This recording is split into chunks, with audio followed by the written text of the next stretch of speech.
আমাদের যেহেতু বছরে ২ টা ঈদেই শুধু বাড়ি আসা হয়, যেহেতু আমরা শহরে থাকি, কিন্তু আমাদের বাড়ি থেকে অনেকটা দূরেও না। তারপরেও আমাদের কেন জানি ঈদের ছুটিতে বাড়িতে আসা ছাড়া আর অন্য কোনো সময় বাড়িতে আসাই হয় না। আর এই ঈদের ছুটিতে বাড়িতে আসলে আমার মন চায় সব জায়গায় ঘুরতে। আর যে ৫ থেকে ৬ দিন আমি থাকি, এমন কোনো জায়গা নেই, এমন কোনো আত্মীয় বাড়িতে নেই যে আমি ঘুরতে যাই না। শুধু আমি না, আমাদের বাড়ির সবাইকে নিয়েই আমি ঘুরতে চলে যাই। হ্যালো ভিউয়ার, আসসালামু আলাইকুম। চলে এসেছি আরেকটা নতুন ভিডিও নিয়ে। তো আজকে বিকেলবেলা ওয়েদারটা অনেক সুন্দর ছিল, কারণ গতকাল রাতে বৃষ্টি হয়েছে।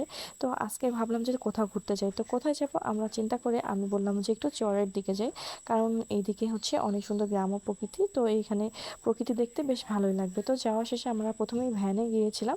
তো যেতে যেতে এখানে কাঁচা রাস্তা পড়ে, রাস্তাটা অনেক বেশি খারাপ, তারপরও আমরা রাস্তাটা পার হই। আর এদিকে বাচ্চারা খেলছিল গ্রামের ভিতরে। আর এদেরকে দেখে আমার তো নিজের শৈশবের কথা মনে পড়ে গেল, কারণ আমার শৈশবটা গ্রামেই কেটেছে, আমি নিজেও গ্রামের মেয়ে। আর এগুলো দেখতে আমার কেন জানি সেই ছোটবেলায় চলে যাই। আমার কাছে মনে হয় যে আমার শৈশবটা যেমন কেটেছে এদেরটাও ঠিক তেমনভাবেই কেটে যাবে। এখানে যাওয়ার পর নদী পড়ে, আর নদীতে একটা নৌকা পার হয়ে আমরা নদীর ওই পাড়েতে যাব। তো এইভাবে আমার কখনো চরে আসা হয়নি। ছোটবেলায় হয়তো বা এসেছি ২-১ বার মার সাথে, কিন্তু বড় হওয়ার পরে এভাবে আমি আর কখনো চরে আসিনি।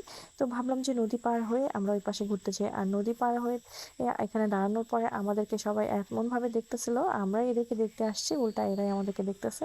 আর এই যে আমি তো ছোটবেলা থেকে সাঁতার জানতাম, আর আমি আমাদের বাড়ির চারপাশে নদী থাকার আমি এইভাবে ওদের মতো সাঁতার কেটেছি নদীতে। তো ওদের দেখে আমার মন চাচ্ছিল একটু পানিতে নামি।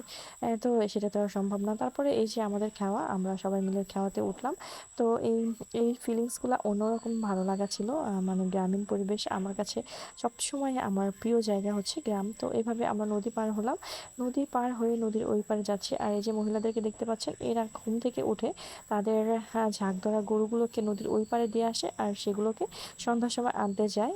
সারাদিন ধরে গরুগুলো ওখানেই থাকে, ঘাস খায় থাকে। আর এই যে তারা দেখেন এখন সবাই মিলে যাচ্ছে তাদের গরুগুলোকে আনতে।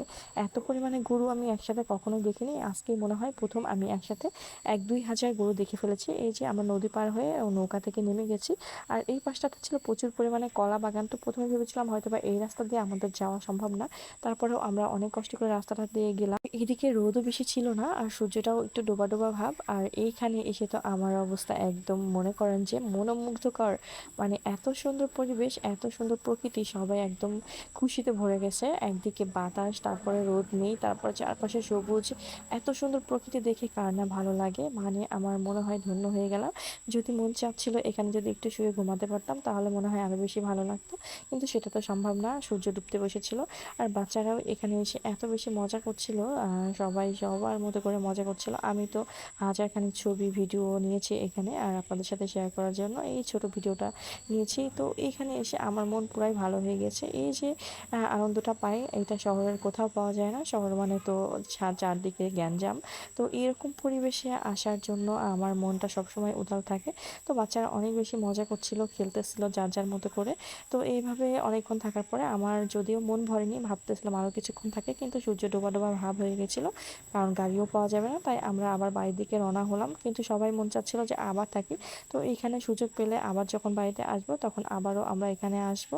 তো এই ছিল আমার আজকের ভিডিও। ভালো থাকবেন সবাই, সুস্থ থাকবেন সবাই। আর আগামীকালকে তো ঈদ, ঈদ অনেক সুন্দরভাবে কাটাবেন সেই কামনাই রইল সবার জন্য। সবাই সুন্দরভাবে কোরবানি দেন, কোরবানির মাংস বিলি করেন। ভালো থাকবেন সবাই, আল্লাহ হাফেজ।